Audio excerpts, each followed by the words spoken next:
الرحمن الرحيم ياسين والقرآن الحكيم.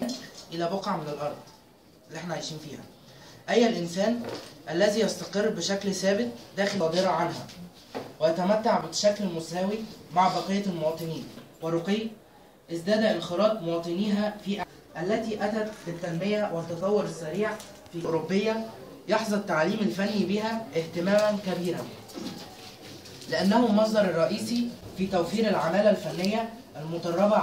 3 حاجات: ابتدائي واعدادي وثانويه عامه وبس، ما فيش حاجه اسمها ثانويه صنايع.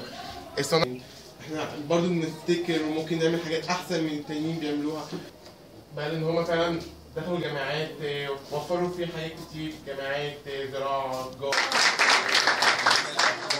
تجاره التي تقود النهضه الصناعيه، غير أن المسؤولين عن التعليم الفني في مصر يتعاملون معه على اعتباره درجة متدنية من التعليم، وتتمثل مظاهره تلك النظرة الدونية في معاملة خريجين. للناس الضيوف الجميلة اللي جت حضرت الندوة، لكن التوجهات السياسية دلوقتي ونظرة الدولة للتعليم الفني اختلفت تماما، والدليل موجود انتوا لامسينه.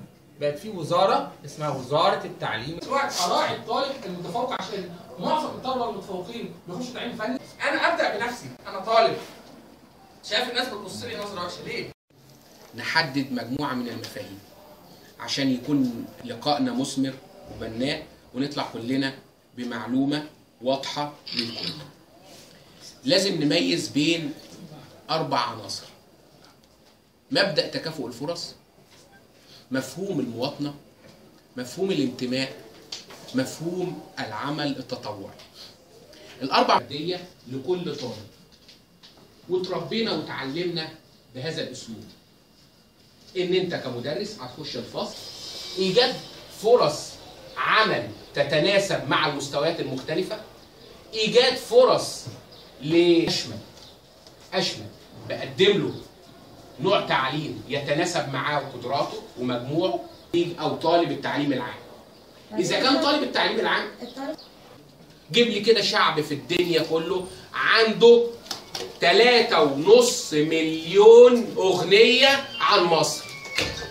لا، احنا نرجع لاصولنا. اشكر تاني مره الناس الجميله اللي خلتني. التعليم الفني نهضة قادمة لمصر.